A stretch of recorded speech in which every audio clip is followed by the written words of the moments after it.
ಇನ್ನು ಕಂಟೆಸ್ಟೆಂಟ್ಸ್ ಬಗ್ಗೆ ಕೇಳೋದಾದರೆ ಯಾರನ್ನ ತುಂಬ ತುಂಬ ಮನಸ್ಸಿಗೆ ಹತ್ತಿರವಾಗಿ ಸದಾಕಾಲ ನೀವು ನೆನಪಿಸ್ಕೋತೀರಾ ಅಥವಾ ಅವ್ರ ಜೊತೆ ಆ ಫ್ರೆಂಡ್ಶಿಪ್ ಕ್ಯಾರಿ ಮಾಡ್ತೀರಾ?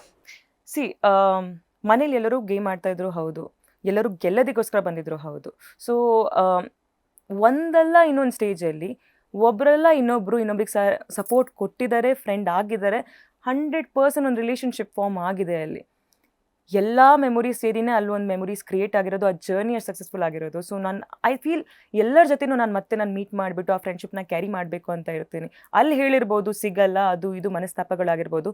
ಬಟ್ ಅಲ್ಲಿಂದು ಅದು ಆ ಮನೆಗೆ ಮಾತ್ರ ಸೀಮಿತವಾಗಿತ್ತು, ಆ ಗೇಮಿಗೆ ಮಾತ್ರ ಸೀಮಿತವಾಗಿತ್ತು. ಬಿಕಾಸ್ ಅಲ್ಲಿ ನಮ್ದೊಂದು ಪರ್ಸ್ನಾಲಿಟಿ ಬಿಲ್ಡ್ ಆಗಿದೆ. ಇವ್ರು ನಮಗೆ ಇಷ್ಟ ಇಲ್ಲ ಅಂದರೆ ನೆಕ್ಸ್ಟ್ ಪಾಯಿಂಟಲ್ಲಿ ನಮಗೆ ಇಷ್ಟ ಅಂತ ಹೇಳಿ ನಮ್ಮ ಪರ್ಸ್ನಾಲಿಟಿನ ನಾವು ಬ್ರೇಕ್ ಮಾಡ್ಕೊಳಕ್ಕಾಗಲ್ಲ. We should stick to what we told.